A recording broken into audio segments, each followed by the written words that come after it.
এই পৃথিবীতে সবচেয়ে কঠিন কাজ হয়তো কাউকে ভালোবাসা নয়, বরং এমন একজনকে ভুলে থাকার অভিনয় করা যে একটা সময় আপনার পুরো পৃথিবী ছিল। কিছু গল্পে ভালোবাসার চেয়ে বড় হয়ে ওঠে অপেক্ষা, যেখানে প্রতিটি দিন কেটে যায় একটি নামহীন অনুভূতিকে বুকে আঁকড়ে ধরে, আর প্রতিটি রাত শেষ হয় একটি অসমাপ্ত স্মৃতির কাছে হার মেনে। নমস্কার, আমি স্নেহময়, আজকের গল্পের সূত্রধর এবং কথক। আজ আপনারা শুনতে চলেছেন রুকসা দেওয়ান রচিত প্রেম, আবেগ আর অপূর্ণ অপেক্ষার এক অনন্য গল্প, অচিন সূর্যমুখী। প্রতিদিনের মতোই বিকেলে ক্যাফের জানালার ধারে বসে কফি খাচ্ছিল তন্নি। তার সামনে খোলা ছিল একটি উপন্যাস। সে পড়ছিল, মানুষ কখনো কাউকে ভুলে যায় না, শুধু মনে রাখার পথটা হারিয়ে ফেলে। আর সেই পথটা যদি একদিন হঠাৎ ফিরে আসে তখন সবচেয়ে বেশি ভয় হয় নিজের কাছে। আরে, এইটা তো এই উপন্যাসের পরের লাইন। আপনি কি করে জানলেন?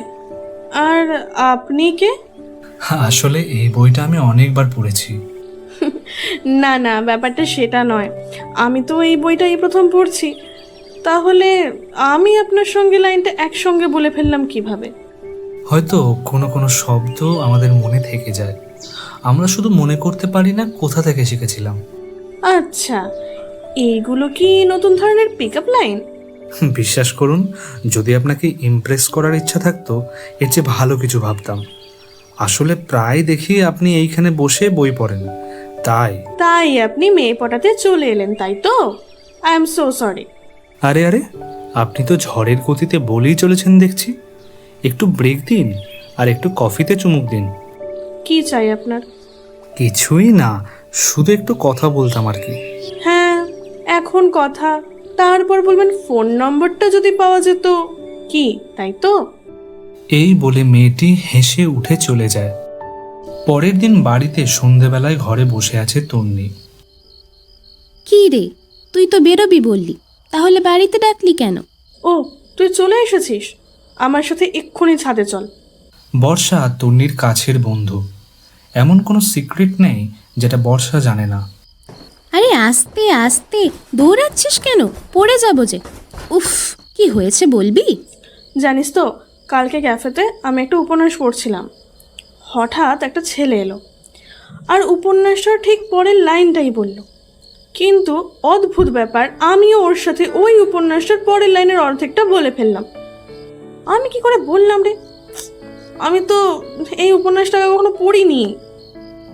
আরে, হয়তো এই উপন্যাসটা ছেলেটার কোনো প্রিয় উপন্যাস, তাই ওই লাইনগুলো মুখস্থ এসে বলেছে। আরে সেটা না হয় মানলাম, কিন্তু আমি আমি কি করে বললাম?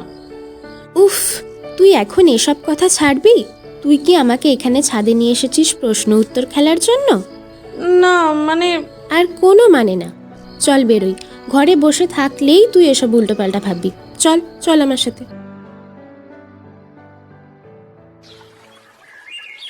পরের দিন তন্নি ক্যাফেতে ওই একই জায়গায় বসে উপন্যাসটা পড়ছিল। তার অবচেতন মন কোনো কারণ ছাড়াই সেই ছেলেটির আসার অপেক্ষায় অপেক্ষারত। সে জানেও না কেন তার এমন মনে হচ্ছে। কতটা পড়লেন উপন্যাসটা? আপনি? কেন, আপনি আমার জন্য অপেক্ষা করেননি? আমি আপনার জন্য কেন অপেক্ষা করব? আচ্ছা, ঠিক আছে, এখন সেসব বাদ দিন। এই ক্যাফেতে চকলেট মিল্কশেকটা দারুণ মানায়, একবার খেয়ে দেখা যাক নাকি? আমি কোনো রকম মিল্কশেক খাই না, আমার পছন্দ না। ঠিক আছে, একবার খেয়ে দেখুন। তন্নি রাজি হয় এবং তারা দুজনে মিলে মিল্কশেক খায়। তারপর তন্নি বলে, আপনি তো ঠিক কথাই বলেছিলেন, সত্যি এটা খেতে খুব সুন্দর, আর স্পেশালি এই চকলেট মিল্কশেকটা। আগের বারেও তুমি এই একই কথা বলেছিলে। কি? আমি আগের বারে আপনাকে কি বলেছিলাম? রে না না, আপনাকে বলিনি, আমি অন্য একজনের কথা বললাম। তারপর তন্নি দেখে প্রায় 6টা বাজতে চলল। এবার না আমাকে যেতে হবে। এই বলে উঠে যায়। বাড়ি যাওয়ার পর থেকে ওর মাথায় একমাত্র এই ছেলেটার কথাই ঘুরছে। না জানে ছেলেটার নাম, না জানে ছেলেটার ব্যাপারে কিছু। কিন্তু ওর একবার বলাতেই মিল্কশেকটা কেন খেয়ে ফেললো, যেখানে ও মিল্ক জিনিসটা একদমই পছন্দ করে না। আবার ভালোও লেগে গেল। ও এটা বুঝতে পারে না যে ছেলেটা এত শিওরলি ওকে কি করে বলল যে ওর ভালো লাগবেই, আর ওই বা কেন ওর কথা একেবারেই শুনে নিল। এইসব নিয়ে ভাবতে ভাবতে ওর কেমন একটা অস্বস্তি শুরু হয়। মাথাটা যেন যন্ত্রণা করতে শুরু করে। আস্তে আস্তে যন্ত্রণাটা বাড়ছে। ওষুধ খেয়ে শুয়ে পড়ল তন্নি। পরের দিন থেকে আর ক্যাফেতে যায়নি তন্নি। ও জানে না কেন ছেলেটাকে ওর এড়িয়ে যেতেই ইচ্ছে করছে। এমনও নয় যে ও ছেলেটার সাথে দেখা করতে চায় না, ওর মনের গভীরে কোথাও যেন ছেলেটাকে একবার দেখতে চাইবার ইচ্ছে উঁকি দিচ্ছে। কিন্তু কোনো একটা কারণে অস্বস্তির জন্য ক্যাফেতে গেল না।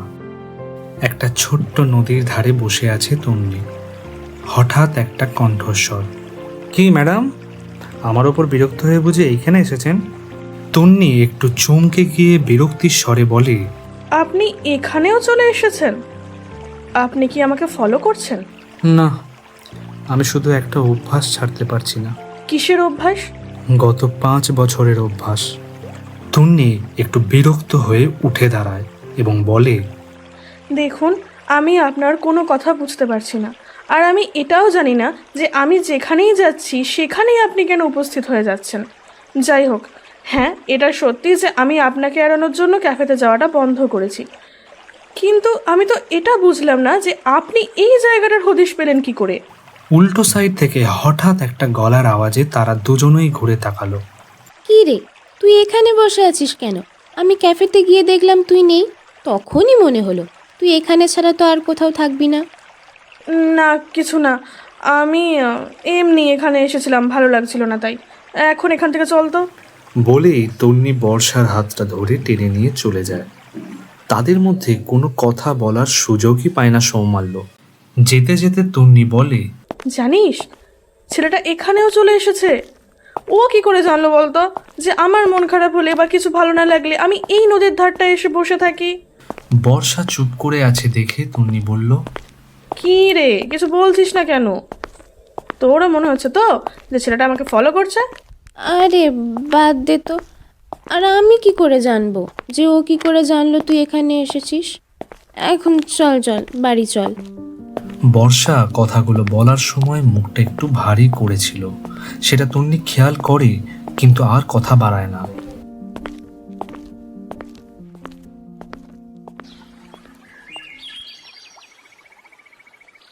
দুদিন পরে তন্নি কলেজ থেকে ফেরার সময় একটা পার্কে যায়।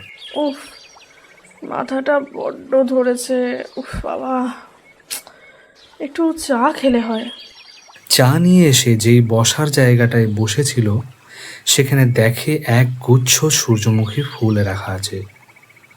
ওটা দেখেই ওর মাথাটা কেমন অসহ্য যন্ত্রণায় ছিঁড়ে যায়। ও ওখানেই পড়ে অজ্ঞান হয়ে যায়। চোখ খুললে দেখে হসপিটালের বেডে শুয়ে আছে। মাথার ভেতরটা তখনও কেমন হচ্ছে। কিছু আবছা ছবি যেন ওর চোখের সামনে ভাসছে। মনে করার চেষ্টা করলেই ওর মাথাটা আবার যেন বিপরীত দিকে হাঁটতে থাকে। আবার সেই যন্ত্রণা। রেগে চিৎকার করে ওঠে, আমি আমি কেন কিছু মনে করতে পারছি না? কেন কেন মাথার মধ্যে এই আবছা ছবিগুলো বারবার কেন দেখছি? আমি কেন কিচ্ছু মনে করতে পারছি না? নার্স আর তন্নির বাড়ির লোক ছুটে কেবিনে ঢুকে ওকে শান্ত করার চেষ্টা করে। তারপর একটা ঘুমের ইঞ্জেকশন দিলে ও ঘুমিয়ে যায়। ডাক্তার বর্ষা আর ওর বাড়ির লোককে বলে, আপনাদের বারবার বলেছিলাম তো যে ওকে পুরনো কোনো স্মৃতি মনে করানোর চেষ্টা না করতে। এতে ওর মাথায় আরও স্ট্রেস পড়বে এবং কন্ডিশন আরও খারাপের দিকে এগোবে। ওর জীবন থেকে গত যে 5 বছরের স্মৃতি মুছে গেছে সেটা আর কোনোদিনও ওর মনে পড়বে না। না না ডাক্তারবাবু, আমরা কেউই ওকে ওসব নিয়ে কিছুই মনে করাইনি। তাহলে কে মনে করিয়েছে? সৌমাল্য? ডক্টর মৈনাক চৌধুরী, বিখ্যাত একজন নিউরোলজিস্ট। তন্নির অ্যাক্সিডেন্ট হওয়ার পর থেকে ডক্টর চৌধুরী ওকে সম্পূর্ণভাবে ঠিক করার দায়িত্ব নিয়েছিলেন। তবে ওর পুরনো 5 বছরের স্মৃতি কোনো দিনই যে মনে আসবে না সেটা ক্লিয়ারলি জানিয়ে দেন। পরের দিন সৌমাল্যকে ডাক্তার এবং বর্ষা দুজনেই একসাথে দেখা করতে বলে। আচ্ছা সৌমাল্য, তুমি তো জানো যে তন্নির পুরনো কোনো স্মৃতি আর মনে পড়বে না, তাহলে কেন তুমি ওখানে সূর্যমুখী ফুলটা রাখতে গেলে? তুমি তো জানতে ওই সূর্যমুখী ফুল ছিল তোমার থেকে পাওয়া ওর সবচেয়ে পছন্দের উপহার। আর তন্নির এটাও মনে নেই যে ও সূর্যমুখী ফুল ভালোবাসতো। দেখ সৌমাল্য, আমি জানি তোর পক্ষে এটা মেনে নেওয়া খুবই কষ্টকর এবং খুব কঠিনও বটে, তবে বাস্তব তো এটাই। তন্নিকে যদি বাঁচিয়ে রাখতে হয় তাহলে ওকে পুরনো কোনো স্মৃতি মনে করানো যাবে না। আর তাই আমরাও কেউ ওকে ওর পুরনো স্মৃতি সম্পর্কে একটা কথাও বলি না। আমি কি করব? আমার ভালোবাসাকে আমি ছেড়ে দেব? আমাকে একটা শেষ চেষ্টা তো করতে দে। তুমি বুঝতে পারছো না সৌমাল্য, এটা ওর জন্য আরো বেশি ক্ষতিকর। আপনি তাহলে কি বলতে চাইছেন? আমি ওকে চিরজীবনের জন্য ভুলে যাব? ওর কাছ থেকে সারা জীবনের জন্য নিজেকে সরিয়ে নেব? সেটা কি সম্ভব? আর ও পারবে আমাকে ছেড়ে সারা জীবন কাটাতে? তুমি এটা কেন বুঝতে পারছো না যে ওর তোমাকে মনেই নেই? তাহলে ক্যাফেতে ও কেন আমার জন্য অপেক্ষা করছিল? আমি সেদিন ওর চোখে তো আমার জন্য অপেক্ষা দেখেছি। ও আমার অপেক্ষাতেই বারবার এদিক ওদিক ঘুরে তাকাচ্ছিল। হ্যাঁ, এটা ঠিক যে ওর অবচেতন মন চাইছে, কিন্তু মাইন্ড পারছে না, আর সেটা তোমাকে বুঝতে হবে। আমি ওকে কিচ্ছু মনে করাতে চাই না, শুধু জানতে চাই স্মৃতি ছাড়াও কি মানুষ একই মানুষকে আবার ভালোবাসতে পারে? এই বলে সৌমাল্য বেরিয়ে যায়। বেশ, ঠিক আছে।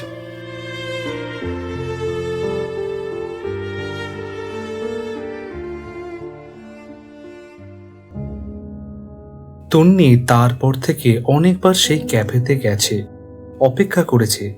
1 দিন, 2 দিন, 1 সপ্তাহ সময় কেটেই গেছে, তবে সৌমাল্যর দেখা ও আর কোনো দিনই পায়নি। একদিন তন্নি মন খারাপ করে ঘরে বসে আছে। বাইরে প্রচণ্ড বৃষ্টি হচ্ছে। বর্ষা কাক ভেজা অবস্থায় তন্নির কাছে এসে ওকে বলে, চল আমার সাথে। তন্নি ওকে এই অবস্থায় দেখে অবাক হয়ে গিয়ে বলে, এ কি রে, তোর কি অবস্থা হয়েছে? চল। বর্ষা তন্নিকে নিয়ে একটা বাড়িতে যায়। সেখানে গিয়ে তন্নি দেখে অনেক মানুষ, কেউ কেউ কাঁদছে। তন্নি অবাক হয়ে বলে, কার বাড়ি এটা? বর্ষা কোনো উত্তর দেয় না। ভেতরে ঢুকতেই তন্নির চোখ পড়ে একটা বড় ফ্রেমে সাদা ফুলের মালা পরানো সৌমাল্যর ছবিতে। বর্ষা, এটা তো সেই ছেলেটা যে ক্যাফেতে। মুহূর্তের মধ্যে তন্নির বুকটা কেঁপে ওঠে। কোনো স্মৃতি নয়, কোনো দৃশ্য নয়, শুধু একটা অসহ্য শূন্যতা। তার নিঃশ্বাস ভারী হয়ে আসে। সে ছবিটার দিকে তাকিয়ে ফিসফিস করে বলে, কেন কেন এত কষ্ট হচ্ছে আমার? একজন মহিলা তন্নিকে জড়িয়ে ধরে কাঁদতে শুরু করে। বর্ষা বলে, উনি সৌমাল্যর মা। তিনি শুধু একটা বাক্স তন্নির হাতে ধরিয়ে দিয়ে বলেন, ছেলেটা শেষ দিন পর্যন্ত শুধু তোর কথাই বলতো রে মা। আমি জানি তোর কোনো দিনই ওকে মনে পড়বে না, তবে এই বাক্সটাও তোর জন্যই রেখে গেছে। কিন্তু আমি তো ওকে চিনতাম না। সৌমাল্যর মা আরো অঝরে কাঁদতে শুরু করেন। তন্নি ভেজা চোখে কাঁপা হাতে বাক্সটা খোলে। ভেতরে একটা চিঠি আর একটা শুকিয়ে যাওয়া সূর্যমুখী ফুল। চিঠিটায় লেখা আছে, আমি জানি তোমার কোনো দিনও আমার কথা মনে পড়বে না। যদি সত্যি নাও পড়ে, তবুও যদি দেখো হঠাৎ কোনো কারণ ছাড়াই বুকটা খুব ভারী লাগছে, সেদিন ভেবো পৃথিবীর কোথাও একজন মানুষ ছিল যে তোমাকে নিজের থেকেও বেশি ভালোবাসতো। ইতি, তোমার সৌমাল্য। চিঠিটা পড়ে তন্নির চোখ দিয়ে জল পড়তে থাকে। সে জানে না কেন কাঁদছে, সে এটাও জানে না এই মানুষটা তার কে ছিল। তবুও তার মনে হয় আজ সে এমন একজনকে হারিয়েছে যার শূন্যতা কোনো দিন পূরণ হবে না।